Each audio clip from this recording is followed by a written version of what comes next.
अस्सलाम वालेकुम friend, welcome to my channel Pakistani कबूतरबाज में आप सब दोस्तों और भाई को खुश आमदीद कहता हूँ। आज एक और नई वीडियो के साथ आपकी खिदमत में हाजिर हूँ। मेरे भाई आज का टॉपिक है कबूतरों की बाजी की तैयारी के लिए जो गया पार पिटाई का टाइम आ गया है। तो उसकी पार पिटाई के दौरान जो है ना तैयारी करने के लिए पहले भी मैंने एक वीडियो बनाई है, वो मिक्स दाना के बारे में बताया है। उसके बाद मेरे भाई मैंने ये चीज़ बनाई है, तो इंशाल्लाह ये बहुत ही फ़ायदेमंद है और कबूतरों के जो है ना पार पिटाई के दौरान आपने जो है ना उनको देना है। तो ये बहुत ही आसान चीज़ है मेरे भाई, पहले शायद आपने कभी ना दी हो, इस बार इंशाल्लाह दें। तो कबूतर आपके जो है ना जितनी भी लंबी परवाज़ करेंगे और उसके थकान वगैरह और बीमारी वगैरह भी नहीं लगेगी जब तक आप ये उनको खिलाते रहेंगे। हफ्ते में 3 बार देना है, तो इंशाल्लाह आपके कबूतर आपके सेट रहेंगे और उनके कलियाँ जो निकलेंगी बहुत ही ताकतवर और मज़बूत निकलेंगी इंशाल्लाह। आप जब इस्तेमाल करेंगे तो इंशाल्लाह दुआओं में याद रखेंगे। सबसे पहले मेरे भाई आपने ये देख रहे हैं, ये ऑयल है, सरसों का ऑयल है, आपने ले लेना है। 1 पाव आपने सरसों का ऑयल ले लेना है और आधा पाव आपने जो है ना कड़वा ऑयल ले लेना है। ये कौड़ा ऑयल जिसे कहते हैं, और एक मीठा होता है और एक कड़वा होता है। मीठा आपने जो है ना जो सर के ऊपर लगाते सरसों वाला, वो आपने 1 पाव ले लेना है और आधा पाव जो है ना आपने कड़वा ले लेना है। उन दोनों को आपने मिक्स कर लेना है। ये मिक्स केवल लेकर उसका तरीका भी आपको बताता हूँ। मिक्स करने के बाद आपने जो है ना उसको चूल्हे के ऊपर कढ़ाई के अंदर डालकर आपने उसका पकाना है। वो मैंने इसमें बना दिए, टाइम ज़्यादा उसमें लगता है, तो मैंने ये बना के आप सब दोस्तों की खिदमत पेश कर रहा हूँ। ये देखिए मेरे भाई, ये तेल को जो है ना मैंने पका लिया है। ये अब अगर नया डालेंगे तो उसका जो कलर और होता है, अब जब पकाएंगे तो इसका जो कलर इस तरह हो जाएगा। तो आपने उन दोनों को मिक्स करके आपने जो है हल्की आंच के ऊपर रख देना है, एक कढ़ाई के अंदर या बर्तन के अंदर। उसके अंदर आपने जो है ना जो चीज़ डालनी है वो भी आप ये नोट कर लें। उसमें आपने जो है ना 1 अदद प्याज डालना है। ये देखिए मेरे भाई, इतना आपने जो है ना प्याज ले लेना है। इसके छिलके वगैरह उतार के साफ़ करके इसके 4 हिस्से काट के इसको तेल के अंदर आपने डाल देना है।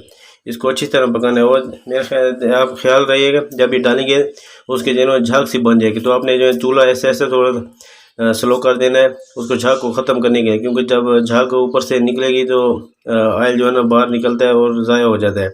अब बेहतर ये होगा आपने जो है ना किसी बड़े बर्तन में डालें, यानी कि 1.5 पाव है तो आपने एक जो बड़ी कढ़ाई होती है 1 किलो वाली, जो 1.5 किलो वाली, तो उसमें जो है ना आपने इसको पकाना है। अगर झाग निकले भी सही तो बाहर ना जाए, आपने जो है ना उसको हिलाते जाना है। ये मेरे भाई जब ये काला हो जाएगा, पक जाएगा, तो आपने जो है इसको बाहर निकाल लेना है। उसके बाद मेरे भाई आपने एक अदद आपने वो ले लेना है, हरीर ले लेनी है आपने 1 अदद, सब्ज़ हरीर जिसे कहते हैं, वो भी आपने जो है ना ये निकालने के बाद वो आप डाल दें। वो भी जिस तरह हम देखेंगे थोड़ी देर में ही जल जाएगी, तो वो भी आपने उतार के रख देना है। अब इसका जो है ना ये काम इसका मुकम्मल हो गया है। पहले तो आपने ये डालना है, इसका जो है ना अच्छी तरह ये खुश्क हो जाएगा, जल जाएगा, तो आपको महसूस हो जाएगा पक गया। तो इसको जो है ना निकाल लेना है प्याज को। उसके बाद आपने जो है ना वो 1 अदद हरीर डालनी है, वो भी आपने उसको जलाना है। वो भी जब तैयार हो जाएगी तो आपने उसको उतार कर रख देना है साइड पे।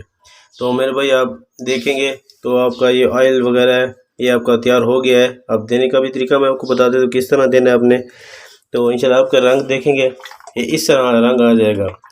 अगर आप सोच रहे हो कि यार ये तो जला हुआ नहीं है, आप जब अब अगर आप घरों में इस्तेमाल करते हैं ऑयल सरसों का, वो कड़वा भी इस्तेमाल करते हैं, उसको देखें उनका रंग और होता है। तो ये पकाया हुआ है, तो उसको जो आपका तैयार हो गया अपने ठंडा होने पर आपने ये बोतल में डाल देना है। उसको आपने सेव कर देना है अच्छी तरह से। जब वो देने का तरीका मैं आपको बताता हूँ। आपने 1 अदद 1 पाव आपने जो है ना आटा ले लेना है। आटा लेके आप जो है ना उसको थोड़ा गूंदना है। गूंदने के उसके अंदर आपने 2 ढक्कन इस ऑयल के डाल दें, और ढक्कन डालने के बाद आपने जो है थोड़ा एक चुटकी सी आपने नमक डाल देनी है। उसके बाद आपने उसको अच्छी तरह गूंदना है। गूंदने के बाद आपने पकानी है रोटी। जब रोटी पक जाएगी तो आपने उसके भोरे कर देने। भोरे करने के बाद अब उसके ऊपर फिर आपने 1 ढक्कन ये आपने फिर ऑयल का डाल के कबूतरों को दाने से पहले, जब अगर आप दाना आप खिलाते हैं, शाम को खिलाते हैं या सुबह के टाइम खिलाते हैं, तो आपने 1 घंटा पहले आपने उनको ये भोरे देने हैं। 1 घंटा भोरे देने के बाद आपने उसको अच्छी तरह उनको इधर उधर चहलकदमी करने दें।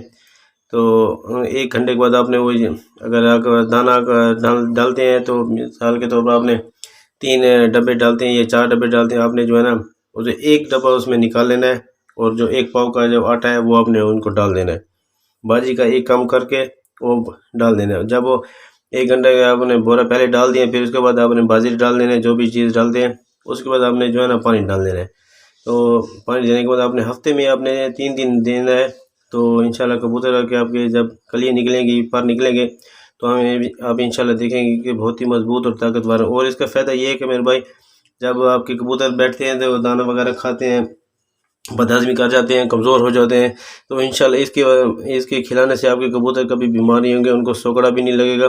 और कभी कभार ऐसा होता है कि आप कलियाँ उनकी खींचते हैं, पर पिटाई खींचते तो उनके जो है ना वो कलियाँ जो है ना जल जाती हैं। वो फिर उनकी नहीं हो पाती क्योंकि ताकतवर नहीं होते ना। तो उनको ताकतवर निकालने के लिए मेरे भाई ये आपने उसको इस्तेमाल करना है। इंशाल्लाह आप दें, आपके कबूतरों के पर वगैरह कभी ख़राब नहीं होंगे और बहुत तेज़ी से निकलेंगे। 40 दिन 45 दिन लग जाए तकरीबन कबूतरों के पर मुकम्मल होने में। आपने हफ्ते में 3 बार देना है। हफ्ते में 3 बार दे के फिर आपने इनको छोड़ देना है। फिर आप दाना पानी वगैरह खिलाते रहें। उसके बाद जो एक और वीडियो बनाऊंगा वो देसी घी वाली है, वो भी देसी घी के बोरों की है। तो वो भी इंशाल्लाह 1-2 दिन में बना के आपकी खिदमत में पेश करूँगा। तो आप इंशाल्लाह ये आजमाएँ, बहुत ही फ़ायदेमंद होगा आपको। प्लीज़ अगर वीडियो अच्छी लगी तो प्लीज़ शेयर लाइक करें, प्लीज़ दोस्तों को भी बताएं। अब सब दोस्तों मुझे गुजारिश है कि चैनल को भी सब्सक्राइब करें। अब इजाज़त चाहता हूँ, अपना ख्याल रखिएगा। अल्लाह हाफिज़।